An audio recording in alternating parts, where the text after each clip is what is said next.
Municipal results కి సంబంధించి already ఎవరెవరు అభ్యర్థులు విజయం సాధించారు వార్డుల వైజ్ గా డిస్ట్రిక్ట్ల వైజ్ గా ఇవన్నీ చెప్పే ప్రయత్నం చేయబోతున్నాం. అట్లాగే కార్పొరేషన్ లో ఇప్పటివరకు మనకు అందుతున్న సమాచారం ప్రకారం ఆర్ మనకు కనిపిస్తున్నటువంటి పూర్తిగా పిక్చర్స్ ఏవైతే ఉన్నాయో దాని ప్రకారం అయితే ఇప్పుడు కాంగ్రెస్ పార్టీ 3 కార్పొరేషన్లో ఆల్మోస్ట్ విజయం సాధించింది. మిగతావి ఏవైతే కార్పొరేషన్స్ కి సంబంధించిన రిజల్ట్స్ ఏవైతే ఉన్నాయో అందులో ఇప్పటివరకైతే కాంగ్రెస్ పార్టీ 3 కార్పొరేషన్లు కైవసం చేసుకుంది. బీఆర్ఎస్ కానీ బీజేపీ కానీ ఇతరులు కానీ ఏవి కూడా ఇంకా కైవసం చేసుకోలేదు. ఇక 116 మున్సిపాలిటీలకు గాను 34 కాంగ్రెస్ కనిపిస్తోంది, 6 బీఆర్ఎస్ కనిపిస్తోంది, 1 బీజేపీ కనిపిస్తుంది. ఎంఐఎం ఒక చోట మున్సిపాలిటీని దక్కించుకున్నట్టుగా మనకైతే ఎగ్జాక్ట్ పిక్చర్స్ అయితే వచ్చినటువంటి పరిస్థితి. ఎవరెవరు క్యాండిడేట్ ఎక్కడెక్కడ విజయం సాధించారో నేను చెప్పే ప్రయత్నం చేయబోతున్నా. సంగారెడ్డి జిల్లా కోహిర్ మున్సిపాలిటీ ఎన్నికల్లో అభ్యర్థులు ఎవరు గెలుపొందారు అనేది నేను చెప్పే ప్రయత్నం చేయబోతున్నా. 1వ వార్డ్ అనసూయ కాంగ్రెస్ నుంచి గెలుపొందారు. 2వ వార్డ్ సంపత్ కుమార్ బీఆర్ఎస్ గెలుపొందారు. 3వ వార్డ్ జాజుల శ్రీకాంత్ కాంగ్రెస్ అక్కడ గెలుపొందింది. 5వ వార్డ్ రాజేశ్వరి కాంగ్రెస్ నుంచి గెలుపొందారు. 7వ వార్డ్ అబ్దుల్ హనాన్ కాంగ్రెస్ నుంచి గెలుపొందారు. దెన్ 8వ వార్డ్ మహమ్మద్ రఫీ ఎంఐఎం నుంచి గెలుపొందారు. 9వ వార్డ్ ముద్దడి సుగుణ బీజేపీ నుంచి గెలుపొందారు. 10వ వార్డ్ యాసిన్ బేగం కాంగ్రెస్ నుంచి గెలుపొందారు. 11వ వార్డ్ కలీం బీఆర్ఎస్ నుంచి గెలుపొందారు. దెన్ 12వ వార్డ్ శిరీషా రాణి కాంగ్రెస్ నుంచి గెలుపొందారు. 13వ వార్డ్ ఎండి చాంద్ బీఆర్ఎస్ నుంచి గెలుపొందారు. 14వ వార్డ్ సబీరా బేగం తిను ఇండిపెండెంట్ క్యాండిడేట్ అక్కడ గెలుపొందింది. 15వ వార్డ్ సనా సిద్దికి బీఆర్ఎస్ నుంచి గెలుపొందారు. అండ్ 10వ వార్డ్ ఏదైతే ఉందో ముస్కాన్ బీఆర్ఎస్ నుంచి గెలుపొందారు. మీరు చూడండి ఇక్కడ కాంగ్రెస్ ఎక్కువగా కనిపిస్తోంది. ఆ తర్వాత ఇండిపెండెంట్ ఒకరు ఎంఐఎం ఒకరు కనిపిస్తున్నారు. దెన్ బీఆర్ఎస్ ఇక్కడ కనిపిస్తోంది. సంగారెడ్డి కోహిర్ మున్సిపాలిటీకి సంబంధించి నేను ఇంతవరకు చెప్పినటువంటి రిజల్ట్ ఒకసారి నాగర్ కర్నూల్ జిల్లా కొల్లాపూర్ మున్సిపాలిటీ ఎన్నికల ఫలితాలు ఎలా ఉన్నాయో ఒకసారి చెప్పే ప్రయత్నం చేస్తున్నాను. 1వ వార్డ్ కాంగ్రెస్ పార్టీ గెలుపొందింది. పసుల సుజాత ఈమె 611 ఓట్ల మెజార్టీతో గెలుపొందారు. 2వ వార్డ్ కాంగ్రెస్ పార్టీ గెలుపొందింది. ఇక్కడ ఉడతల విజయలక్ష్మి కేవలం 1 ఓట్తో గెలుపొందిండ్రు. రియల్లీ అంటే కిస్మత్ చాలా చాలా బాగుంది అన్నట్టు. 6వ వార్డ్ కాంగ్రెస్ పార్టీ గెలుపొందింది. ఇక్కడ జ్యోతి 464 ఓట్ల మెజార్టీతో ఈమె గెలుపొందింది. దెన్ 9వ వార్డ్ కాంగ్రెస్ పార్టీ ఇక్కడ గెలిచింది.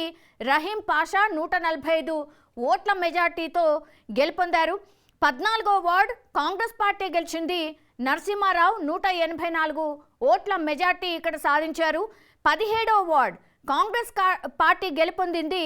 కర్ణె శివ 330 ఓట్ల మెజార్టీ ఇక్కడ సాధించిండ్రు. 12వ వార్డులో ఇటుకల సాయిరాం బీఆర్ఎస్ పార్టీ గెలుపొందింది. 24 ఓట్ల మెజార్టీతో గెలుపొందినటువంటి పరిస్థితి. ఇక ఎల్లంపేట మున్సిపాలిటీ 7వ వార్డులో బీఆర్ఎస్ అభ్యర్థి కుమార్ ఇక్కడ విజయం సాధించారు. మీరు చూడండి ఇక్కడ నాగర్ కర్నూల్లో పూర్తిగా 1 సైడెడ్గా కాంగ్రెస్ పార్టీ వైపే ఓటర్లు మొగ్గు చూపినట్టుగా ఇక్కడ క్లియర్ కట్గా మనకైతే అర్థమవుతోంది. ఇబ్రహీంపట్నం మున్సిపాలిటీ 8వ వార్డులో కాంగ్రెస్ అభ్యర్థి రామ్దాసు విజయం సాధించారు. ఇబ్రహీంపట్నం మున్సిపాలిటీ 1వ వార్డులో కాంగ్రెస్ అభ్యర్థి మహమ్మద్ అమీనా బేగం విజయం సాధించారు. ఇబ్రహీంపట్నం మున్సిపాలిటీలో 5వ వార్డులో బీఆర్ఎస్ అభ్యర్థి జర్కోని మమత విజయం సాధించారు. ఇక 3 చింతలపల్లి మున్సిపాలిటీలో కొల్తూరులో 19వ వార్డులో బీఆర్ఎస్ అభ్యర్థి గిరిపల్లి రమేష్ విజయం సాధించారు. 3 చింతలపల్లి మున్సిపాలిటీ 4వ వార్డులో బీఆర్ఎస్ అభ్యర్థి జామ్ రవి విజయం సాధించారు. ఇదే మున్సిపాలిటీలో 10వ వార్డులో బీఆర్ఎస్ అభ్యర్థి శశిరేఖ విజయం సాధించారు. 3 చింతలపల్లి మున్సిపాలిటీ 18వ వార్డులో బీఆర్ఎస్ అభ్యర్థి చుంచుపట్ల విష్ణువర్ధన్ రెడ్డి విజయం సాధించారు. 3 చింతలపల్లి మున్సిపాలిటీలో 7వ వార్డులో బీఆర్ఎస్ అభ్యర్థి నదీన్ విజయం సాధించారు. దెన్ 3 చింతలపల్లి మున్సిపాలిటీలో 1వ వార్డులో కాంగ్రెస్ అభ్యర్థి పాపిరెడ్డి విజయం సాధించారు. దెన్ 10వ వార్డులో కాంగ్రెస్ అభ్యర్థి గోవర్ధన్ రెడ్డి విజయం సాధించారు. దెన్ అలియాబాద్ మున్సిపాలిటీ 5వ వార్డులో కన్రెడ్డి మాలతి బీజేపీ ఇక్కడ విజయం సాధించినట్టుగా మనకైతే స్పష్టంగా అర్థమవుతోంది. మేడ్చల్ ఇది సిటీకి చాలా దగ్గరలో ఉంటుంది కాబట్టి ఇక్కడ మేడ్చల్ జిల్లా ఎల్లంపేట మున్సిపల్ పరిధిలో ఫస్ట్ రౌండ్కి సంబంధించిన అధికారిక ఫలితాలు అందాయి. 10వ వార్డులో శ్రీలత రమేష్ విజయం సాధించిండ్రు. 12వ వార్డులో కల్పన మాణిక్య విజయం సాధించారు. 16వ వార్డులో సురేష్ రెడ్డి విజయం సాధించారు. ఇక కాంగ్రెస్ పార్టీ విజయాలు ఎవరెవరు అంటే 1వ వార్డులో మామిళ్ళ బాలమణి విజయం సాధించారు. 15వ వార్డులో వేణుగోపాల్ ఇక్కడ విజయం సాధించారు. ఇక ఇబ్రహీంపట్నం విషయానికి వద్దాం. ఇక్కడ కాంగ్రెస్ పార్టీ 5 గెలుచుకుంది, బీఆర్ఎస్ పార్టీ 5 గెలుచుకుంది, బీజేపీ 1 గెలుచుకుంది, అట్లాగే స్వతంత్ర అభ్యర్థి 1 సీట్ని గెలుచుకున్నారు. ఈ బీఆర్ఎస్ వార్డులు గెలిచినటువంటి ఏవేవి అన్నప్పుడు 4వ వార్డ్ కొండ్రు ప్రవీణ్ కుమార్ విజయం సాధించారు. 5వ వార్డ్ జర్కొని మమతా విజయం సాధించారు. 7వ వార్డ్ సుదర్శన్ రెడ్డి విజయం సాధించారు. 11వ వార్డ్ కొండ్రు శ్రీలత విజయం సాధించారు. 12వ వార్డ్ కొండిగారి త్రిలోక్ కుమార్ విజయం సాధించారు. ఇక కాంగ్రెస్ పార్టీ ఏ వార్డులో విజయం సాధించింది? 2వ వార్డులో నీళ్ల భానుబాబు విజయం సాధించారు. 6వ వార్డులో మహమ్మద్ అమీనా బేగం విజయం సాధించారు. 8వ వార్డులో వర్త్య రామ్దాస్ విజయం సాధించారు. దెన్ 9వ వార్డులో దారు రాఘవేందర్ రావు విజయం సాధించారు. 10వ వార్డులో దొంతరమోని భార్గవి విజయం సాధించారు.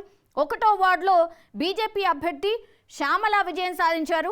3వ వార్డులో స్వతంత్ర అభ్యర్థి మురళీకృష్ణ ఇప్పటి వరకైతే విజయం సాధించారు. కొమరం భీం వెళ్దాం. కొమరం భీం కాగజ్ నగర్ మున్సిపాలిటీలో వీళ్ళే విజయం సాధించినటువంటి వాళ్ళు. 1వ వార్డులో అఫ్జల్ బేగం స్వతంత్ర అభ్యర్థి విజయం సాధించింది. 3వ వార్డులో ఆలియా బేగం ఎంఐఎం తరఫున విజయం సాధించారు. 5వ వార్డ్ ఇమ్మిడి పోచయ్య బీఆర్ఎస్ నుంచి, 10వ వార్డులో వనమాల రాము బీఆర్ఎస్ నుంచి విజయం సాధించారు. 21వ వార్డ్ దూసరి కృష్ణవేణి బీజేపీ విజయం సాధించారు. 18వ వార్డ్ షావిన్ సుల్తానా కాంగ్రెస్ నుంచి విజయం సాధించారు. 12వ వార్డ్ దుర్గమ్మ కాంగ్రెస్ నుంచి విజయం సాధించారు. ఇక్కడ కొమరం భీం కాగజ్ నగర్లో ఆల్మోస్ట్ ఎంఐఎం ఉంది, స్వతంత్ర అభ్యర్థులు ఉన్నారు, బీఆర్ఎస్ ఉంది, కాంగ్రెస్ ఉంది, బీజేపీ ఉంది. సో ఇట్లా ఓవరాల్గా విజయం సాధించినటువంటి అభ్యర్థుల లిస్ట్ ఇదే. సో ఫర్దర్గా కూడా ఇప్పుడు మొత్తంగా మనకు కనిపిస్తున్నటువంటి రిజల్ట్స్ ప్రకారం అయితే ఇప్పుడు కార్పొరేషన్లో ఇంకా లీడ్లో అంటే విజయం సాధించిన కార్పొరేషన్లో కాంగ్రెస్ పార్టీ 3 కార్పొరేషన్లని ఆల్రెడీ కైవసం చేసుకుంది. ఇక మొత్తం 116 మున్సిపాలిటీస్లో కాంగ్రెస్ 38 కనిపిస్తోంది. బీఆర్ఎస్ ఏమో మనకు స్పష్టంగా 7 కనిపిస్తోంది. ఆ తర్వాత మనకు బీజేపీలో 1 మాత్రమే మున్సిపాలిటీ కైవసం చేసుకుంది. ఎంఐఎం ఏమో 1 ఇప్పటి వరకు అయితే మున్సిపాలిటీలని కైవసం చేసుకుంది.